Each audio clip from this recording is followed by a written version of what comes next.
I act like asking technical questions. Actually, half the things I don't know. How are we actually going to progress? How many players can you develop? But I was one of those skeptical people because sports, Singapore can make it. Dive! Everybody dive.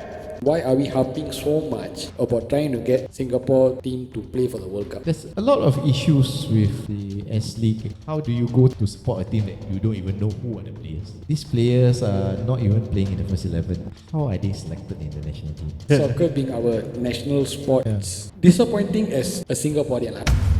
I am Daddy Vibes. I am Baby Q. And we are Cookie Max. Second. Oh, you go to future already, huh? Then the abang. I said, bro. I said, that's right, bro.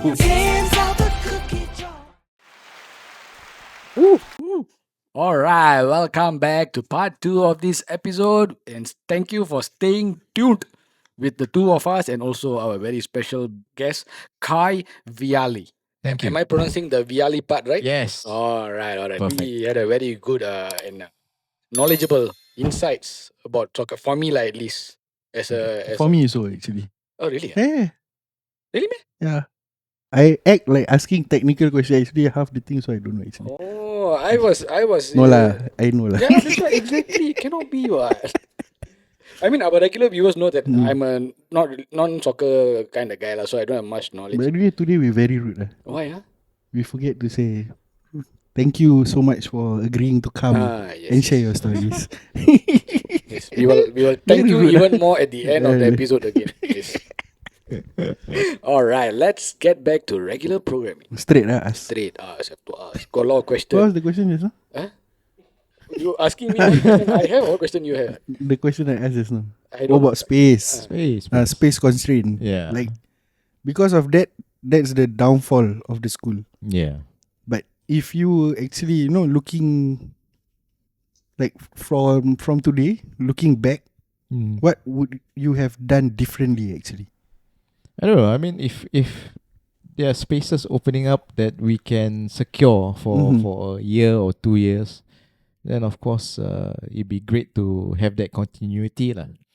But like things like good facilities like stadiums, right now at least they already started the Active SG, the community academies, which is a good step. Active SG is helmed by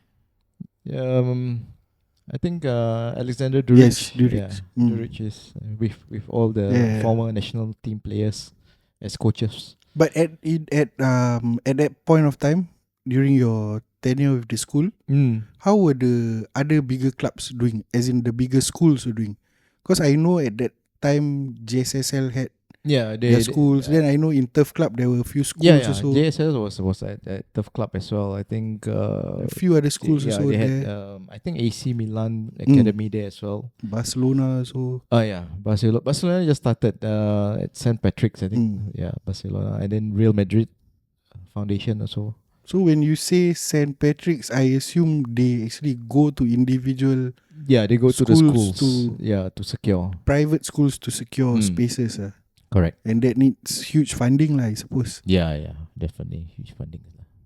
So of course these schools, of course, they have their own terms and conditions you got to follow and things like that.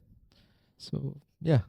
So am I right to say a smaller organisation, compared to the bigger guns, Yep.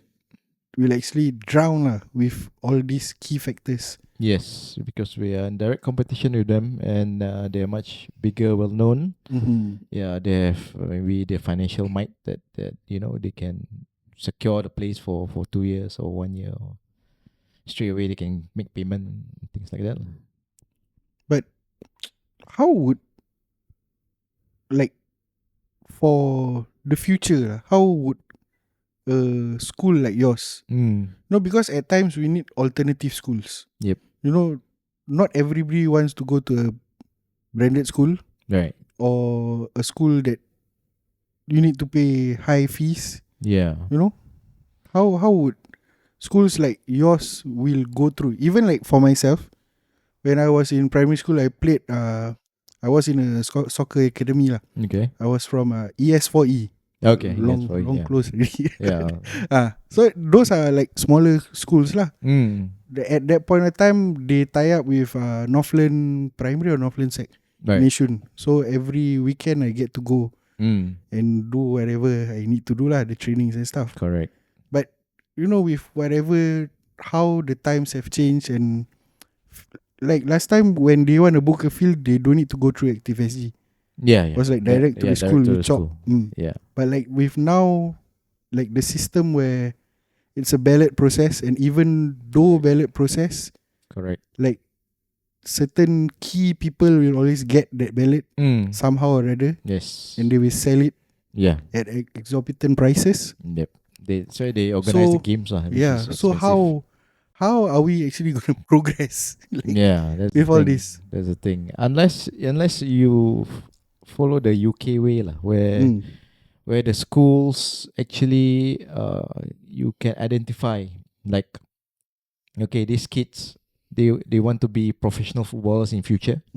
Okay, we have this program where they learn and they play, and then it brings them up every level, all the way to until their O's or their A's, and then after that they go into the club, and the club takes them as a professional. Yeah, so we do not really have that here.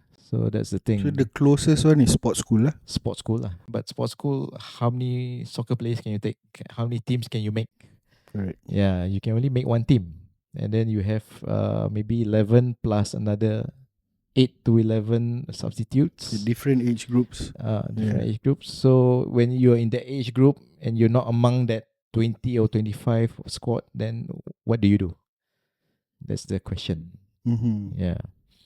So it's better to have a few schools who recognize to say that, okay, you want to develop future footballers.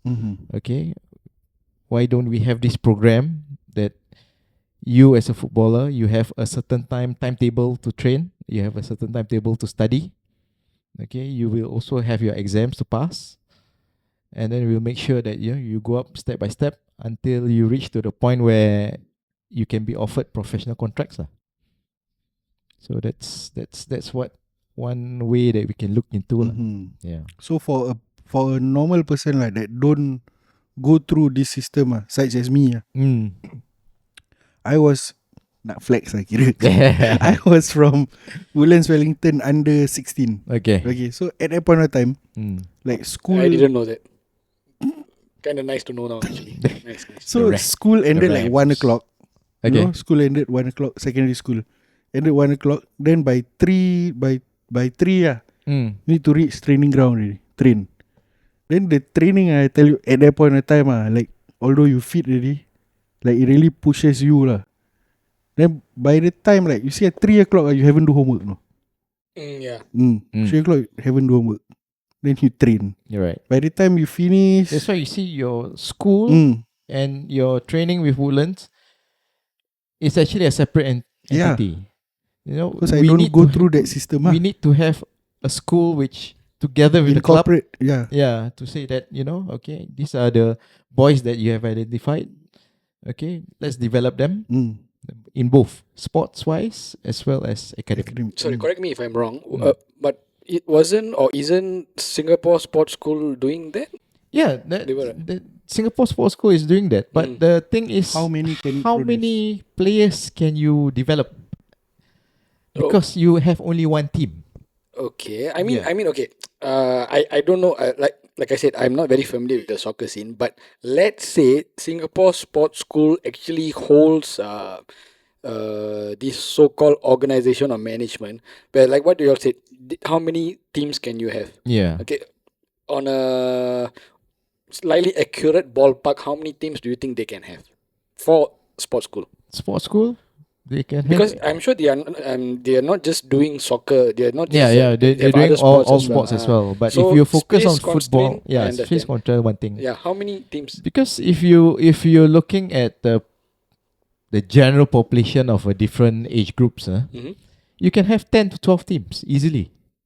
Okay. Yeah, but the it will come in such a way that not all the teams will be equally strong, but there will be an elite team where that's the strongest one, and then you can have the second, third, fourth, five, six, seven, 8 teams. The 8th division is me lah.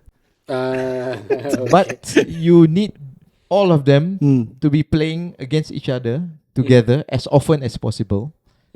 Which Yeah. is not happening. Which is not happening, currently. of course, because currently Singapore Sports School they have one team, and then they will play with other secondary school. Yeah. Okay, so I'm just throwing this idea out there. I'm not sure. Maybe Singapore Sports School themselves may have thought about this lah. Let's say Singapore Triple S holds the organizing team or whatever everything, Right. and they have their own team. But at the same time, they manage schools that have soccer as their CCA. Right. Meaning to say, they send coaches or whoever to that school. Yes, the school has their own team. Right. But the coaches are all the coaches or managers or whatever, all from Singapore Sports School. Yeah. So would it be possible if they do that and then they also are able to organize, since they are the organizing committee, I'm sure they'll be able to manage all these schools with soccer teams, right? Would that be feasible? Yeah, it will be feasible. But the problem is, it needs a, like a proper club, like the English clubs. All these kids, right? In the morning they wake up, their timetable is like study and football concurrently throughout the whole day. You're talking about in sports school, or generally throughout all schools? I mean, in sports school and in English clubs lah. Okay. Yeah. Is- Okay. yeah. So that I understand. So that is my question. They would still be able to manage, as in how to say, the school will be the That one kind of managing their curriculum, Yeah. So Because they will have a KPI like that. You Yeah. know, they have a KPI to say that okay, this certain age group have to maintain this kind of standard, this kind of players, and then they go to other schools, and then they can coach, and then they can select to say that oh, you're good enough. Okay, why don't you go over to? It has to have that correct, flexibility. because we already have established sports school for a very long time already. Yeah. Okay, when it came out, we were all very amazed, and but I was one of those skeptical people lah, because according to me, the moment you mention sports school, the first thing I would think about is soccer. Although I don't, Right. play soccer and stuff, but that is the first thing that will cross my mind, soccer. So when I heard the sports school is already open and blah blah, in my mind, I was at the point itself, I was thinking, sports Singapore can make it not. You get what I mean? Yeah. So that is the reason why I was wondering if, let's say, sports school is able to manage the soccer teams in whichever secondary schools, and they'll be able to also organize games and matches, and they'll be select whoever they need to select for the Singapore team to play professionally and stuff. Because I'm not sure how each individual school manages their soccer teams at the moment lah. I would assume their coaches are all ex-professional players or coaches. It's a mix. Yeah, it's a mix. But it's a bit haphazard at the moment, if you look at it. Because certain secondary schools, you see certain years, they will have a national team. I mean, they will have a school team. But then certain years, they drop their football as a CCA. So there's no continuity. Yeah, one of the schools is my former school, secondary school. So sometimes when I go into the website, I see that this year they got no football team. Then after that, 2 years later, they have a football team. Oh, that can actually happen. Yes. Is it because lack of students in Probably the lack of then in that case, I mean, if you have this kind of disruptions in soccer, school soccer teams and stuff, that actually makes it even more harder for our local aspiring soccer players to progress. Especially for, just imagine, for example, if you had to go through that, you enjoy soccer and all, and then you suddenly, like, you play for 2 years in your school, then next year, like, I'm sorry, we don't have enough people, we have to shut down the team. You get what I mean? Yes. Kind of like demotivate you, and Correct. like. So it has actually come to a point where, like, parents will send their kids to specific schools because of the specific CCAs.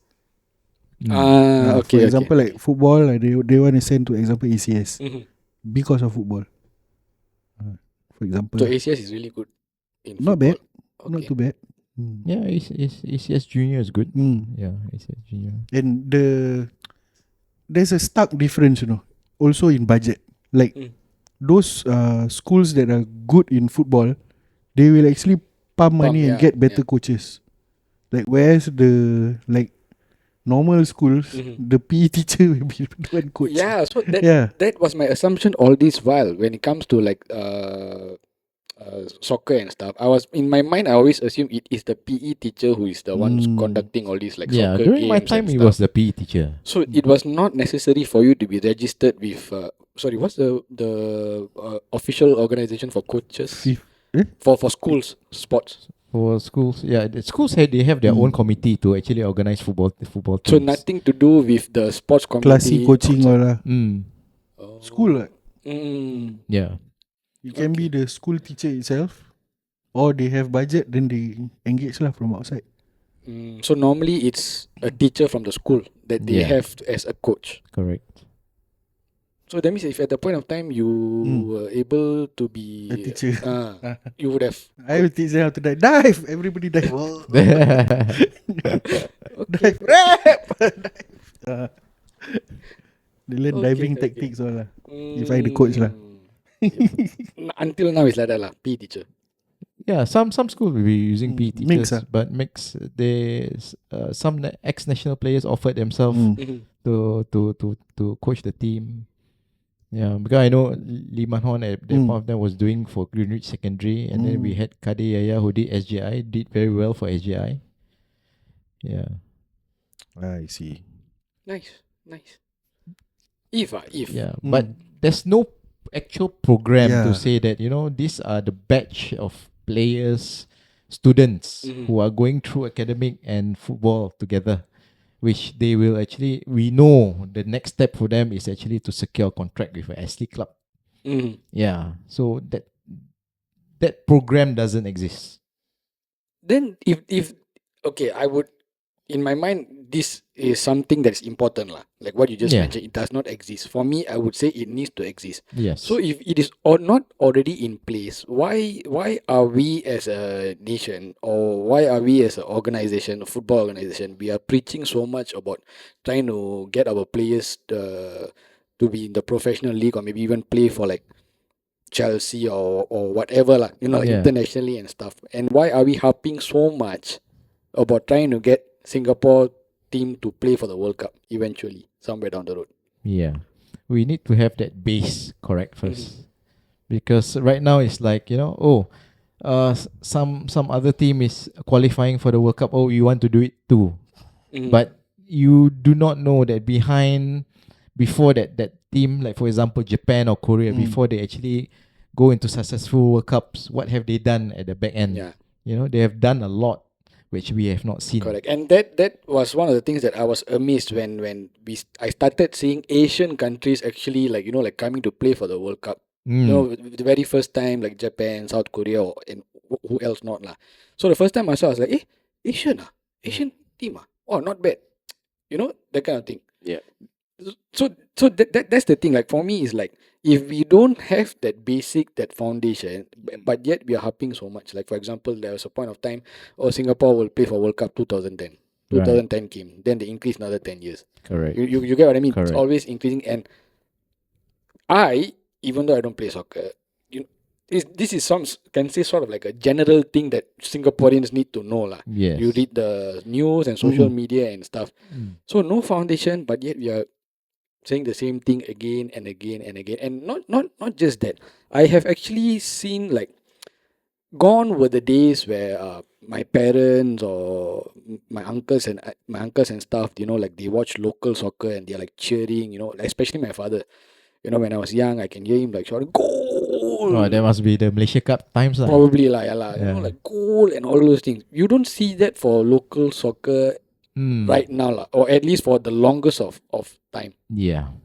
Yes. Why? There's a lot of issues with the S League actually, because one of the things that they were looking at was the timing. Because if it clashes with EPL, we Singaporeans will watch the EPL and not the S League. So what are we gonna do about it? Are we gonna push the fixtures on another day, like for example a Monday? Mhm. You know, people are working. You know, after work, do you really on a Monday or Tuesday? Do you really want to go down to the stadium to watch? Mm. You know, it's got to be an experience because if you look at the EPL, it's always the experience. Yeah. Yeah, that's what pulls them to the stadiums.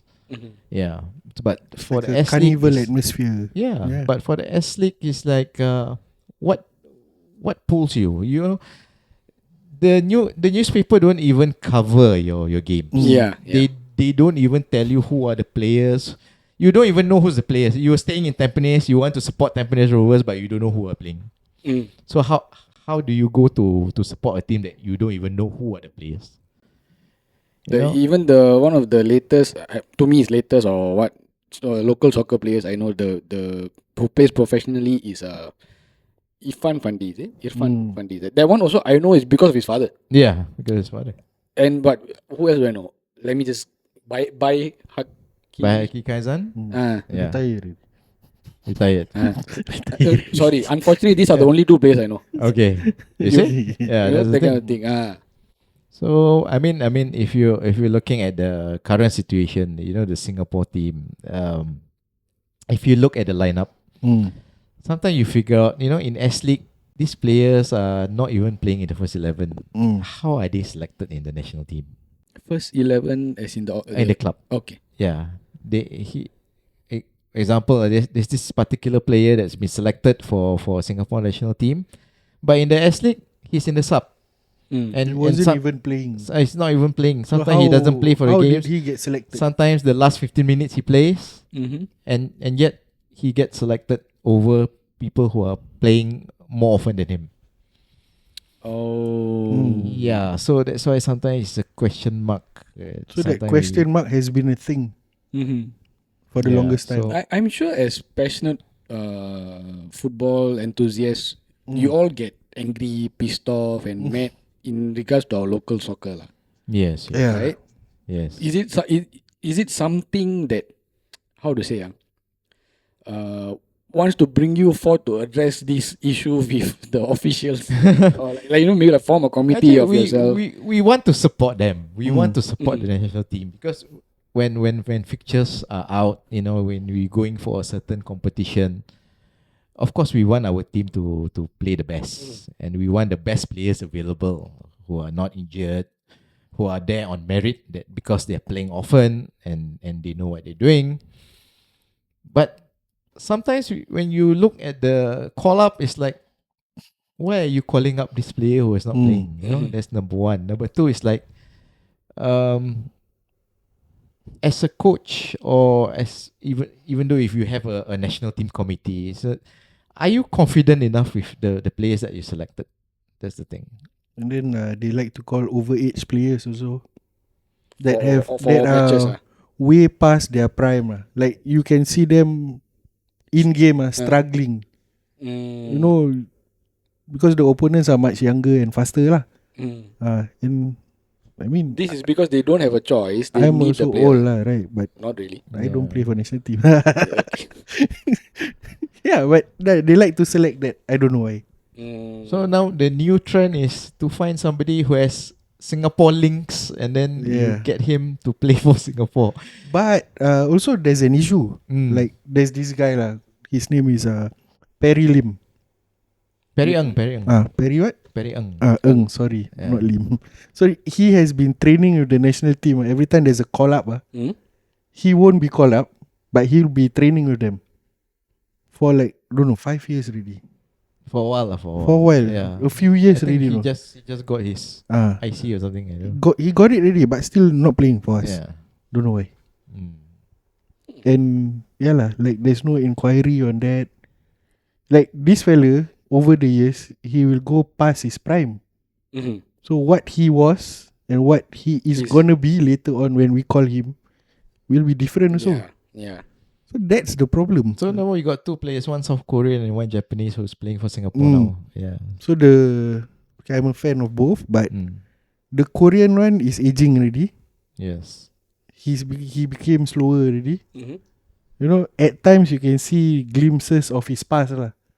Like he just scored one for Singapore in the last game. Yeah, but he's aging lah. Yeah. So that's the thing. problem. Because you see teams like Vietnam, they got Mm. naturalized Brazilians playing for them. Sorry, Legit. what? Naturalized Brazilians. Brazilians who are Vietnamese. Okay, okay, so come okay, understood. Yeah. And then I mean, yeah. and then even Thailand. Correct, right? Yeah. That's the case, right? I don't know. Sekali war mean, veteran, what That don't is know. the Is it anyhow? Anyhow, come pop. likely, but I think this one was highly likely. Okay. Even Thailand also have some Thailand a lot. Go. yeah Mm. Angmo players who are Thai origin. Because Philippines also got a few. Philippines, Philippines. I think they started from the Philippines lah. That's how Philippines went up the ranking. Actually, Mm. we were the ones who actually started this. This To naturalize all this. Yeah, we had Ekma Goncalves. We had Brazilians. Is it? Yeah, we had. Okay, I mean, I do, sometimes you change channel, you will see the matches and all. I do see a lot of non-locals. I see a lot of like blacks or, like Angmo fellas playing for our local team. Not saying Or the it's, Nigerians at that time. Itimi Dixon. I'm not saying it's wrong lah. It's just that as a Singaporean myself, I kind of feel sad that resort is not the right, but that we have to get players Legit, from resort to elsewhere. that. Yeah lah, to get our To strengthen the team lah. Correct, strengthen our team, and I mean, being soccer being our national sport, right? Right? Yeah. Supposedly, yeah. Soccer being our national sport. Yeah. It's disappointing as a Singaporean. I'm not talking as a soccer fan, but it's just disappointing as a Singaporean. And I mean, we just discussed a lot of underlying issues. Yeah. And like especially things that come from me. If I myself am able to spot all these, what are the official authorities or official organizers doing about it? Yeah. That's the thing. So that one is like a quick fix to things. But at the end of the day, the bulk of it still need to be from our kids lah. Yeah lah, true.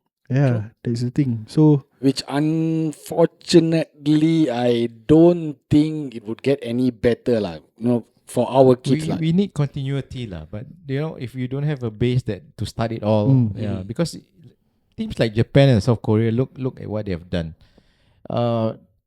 They have players after players, generation after generation. We had Nakata last time, right? they had players, but we have parts after parts. And we will go to the next part Yes. Stay tuned after for part this. 3. See you guys.